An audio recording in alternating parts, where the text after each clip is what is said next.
Barcelona versus Inter Milan semi final രണ്ടാം പാദം ആര് ജയിക്കും?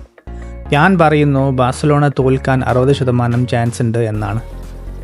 അതിന്റെ കാരണങ്ങളൊക്കെ ഞാൻ ഉടനെ പറയാം. അപ്പോൾ വെൽക്കം ടു ദ വീഡിയോ. മെയ് 6-ാം തീയതി സാൻസിറോയിലാണ് കളി നടക്കുന്നത്. ആദ്യ പാദത്തിൽ നമുക്കറിയാം കളി 3-3 സമനിലയായി പിരിഞ്ഞിട്ടുണ്ടായിരുന്നു. 3-3 ആണെങ്കിൽ കൂടിയും ബാഴ്സലോണ എന്തോ ഭാഗ്യത്തിന് തിരിച്ചു വന്ന ഒരു കളിയാണ് നമ്മൾ മോൺജോയിക്കിൽ കണ്ടത്. അതുപോലെ തന്നെ ഈ രണ്ടാം പാദത്തിൽ ബാഴ്സലോണയെ തളച്ചിടാനും ബാഴ്സലോണയ്ക്ക് മേൽ ആധിപത്യം പുലർത്തി കളി ജയിക്കാനും ഇന്റർ മിലാന് നല്ല ചാൻസ് ഉണ്ട്. അതിന്റെ കാരണങ്ങൾ ഞാൻ ഇതാ പറയാൻ പോകുന്ന 3 കാര്യങ്ങൾ നമുക്ക് നോക്കാം.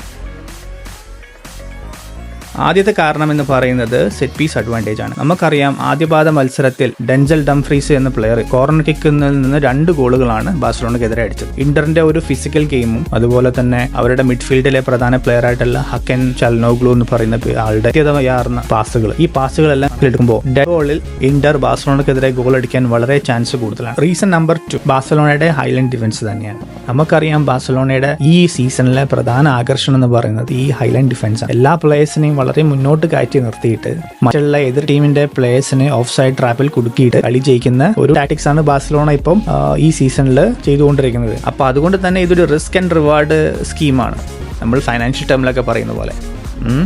കാരണം ഒരു ചെറിയൊരു തെറ്റ് പറ്റിയാൽ മതി ബാഴ്സലോണക്ക് ഗോൾ മേടിക്കാൻ. അപ്പോൾ അതുകൊണ്ട് തന്നെ നമ്മൾ കണ്ടതാണ് ആദ്യ പാദത്തിൽ ഇന്റർ മിലാൻ കളി തുടങ്ങി വിത്തിൻ സെക്കൻഡ്സോ മിനിറ്റോ കൊണ്ട് ബാഴ്സലോണയ്ക്ക് ആദ്യ ഗോൾ അടിച്ചു. അപ്പോൾ അതുകൊണ്ട് തന്നെ ബാഴ്സലോണയുടെ കളിയുടെ ജയവും തോൽവിയിലും പ്രധാനപ്പെട്ട ഒരു ഫാക്ടർ എന്ന് പറയുന്നത് ഈ ഡിഫൻസ് ലൈൻ തന്നെയാണ്. ഏതെങ്കിലും ഒരു ഡിഫൻസിലെ ഒരു പ്ലെയർ ഈ ലൈനിലേക്ക് വരുത്തി കഴിഞ്ഞാൽ തീർച്ചയായിട്ടും ആ ഒരു ഗോള് ഓൺ സൈഡായി മാറും. അതുകൊണ്ട് തന്നെ തോൽക്കാനും ചാൻസ് ഉണ്ട്. പ്രത്യേകിച്ച് നമ്മുടെ ജൂൾസ് കുണ്ടെ അതുപോലെ തന്നെ അൽഹാൻഡ്രോ ബാൽദെ കളിക്കാൻ പോകുന്നില്ല. കാരണം ബാൽദയുടെ പരിക്ക് റിക്കവറി ആവില്ല എന്നാണ് പറയുന്നത്. അതുകൊണ്ട് തന്നെ ഈ ചൊവ്വാഴ്ചത്തെ മാച്ചിന് ബാൽദെ ഇറങ്ങുന്നില്ല. പക്ഷേ എൽ ക്ലാസിക്കോയ്ക്ക് ഒരു പക്ഷേ ബാൽദെ വരുമായിരിക്കും. പക്ഷെ എന്നാലും കൂടിയും അപ്പൊ 2 വിങ്ങേഴ്സ് റൈറ്റ് വിങ്ങിലും ലെഫ്റ്റ് വിങ്ങിലെയും 2 പ്ലേയേഴ്സ് പ്രധാനപ്പെട്ട പ്ലേയേഴ്സ് ആണ് ബാഴ്സലോണയ്ക്ക് പോയിട്ടുള്ളത്. ഇവർ കാരണമാണ് പ്രധാനമായിട്ട് ഈ ബാഴ്സലോണയുടെ ഹൈലൈൻ ഡിഫൻസ് വളരെ നല്ല രീതിയിൽ സക്സസ്ഫുൾ ആയിട്ട് ഇത്രയും കാലം നടന്നതും കളി ജയിച്ചതും. അപ്പം ഈ 2 പ്ലേയേഴ്സ് ഇല്ലാതിരുന്നാൽ ബാഴ്സലോണയുടെ പ്രധാന ഡിഫൻസേ പോയി കഴിഞ്ഞിട്ടുണ്ട്. അപ്പൊ പിന്നെ ഇനി ആരെ കൊണ്ടുവരാനുള്ളത്? ജെറാർഡ് മാർട്ടിൻ ആണ് ബാൽദയ്ക്ക് പകരം വരാൻ പോകുന്നത് മിക്കവാറും.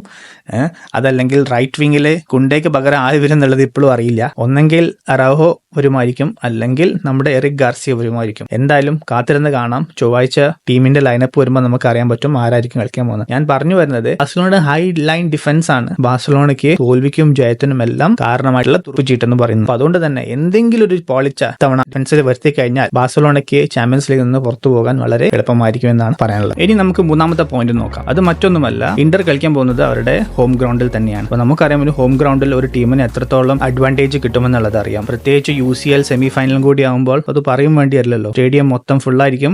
തുലസിക്കുന്നു, അതുപോലെ തന്നെ ഒരുപാട് പേരെ കളിക്കാരെ ചീത്ത പറയുന്നു.